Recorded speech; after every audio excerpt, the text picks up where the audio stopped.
자, 이 대통령과 국방부 장관 간의 통화 시점이 공개됐습니다. 함께 보시죠.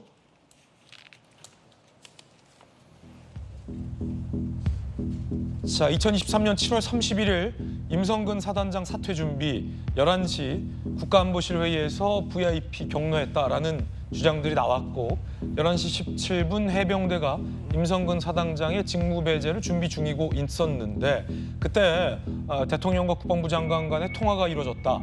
그리고 임성근 사단장이 복귀했다.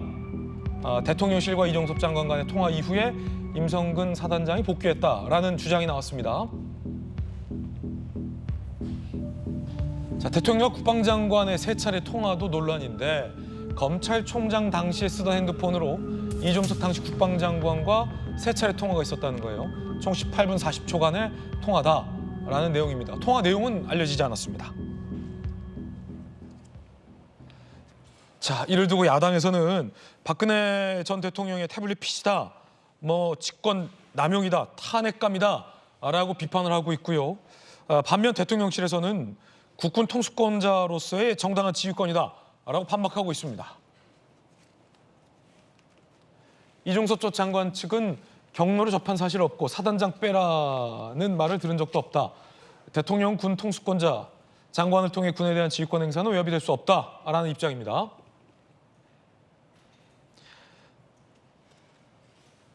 자, 여야 의견 각각 들어보겠습니다. 먼저 안영환 의원님. 네. 사실 이 문제의 핵심은 이거여야 되는 겁니다.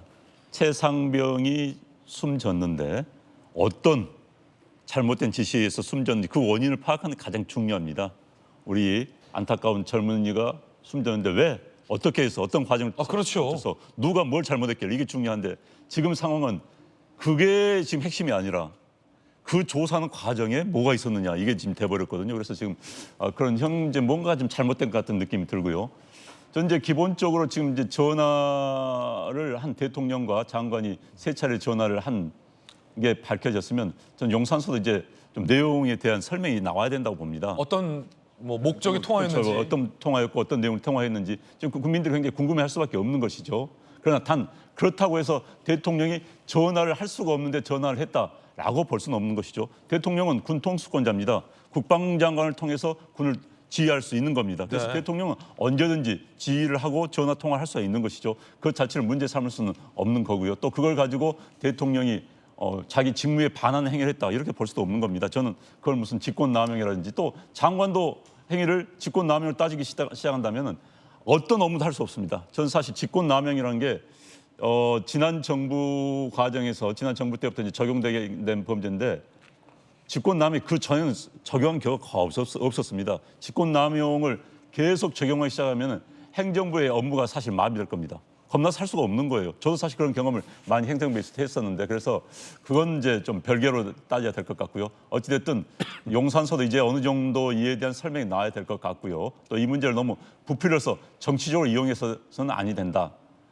한 생명이 숨졌는데 그 생명이 숨진 과정에 대한 명확한 진실 파악은 필요하지만 이걸 정치적으로 이용해서는 안 된다. 이런 생각입니다. 네, 김은정 의원님은요.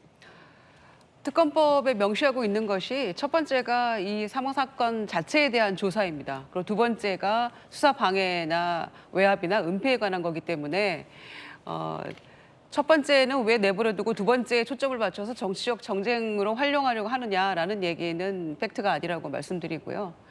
특히 대통령이 어떤 검사 시절부터 쓰던 그 개인 휴대전화로 장관하고 3번을 통화했다는 것, 또 장관이 우즈베키스탄에 출장 가 있는 사이에 그것도 점심시간에 그렇게 했다는 것은 일상적이고 자연스러운 대통령과 국무위원 간의 대화였다, 통화였다라고 주장하는 대통령실의 반응은 전혀 자연스럽지 않고 상식적이지도 않죠.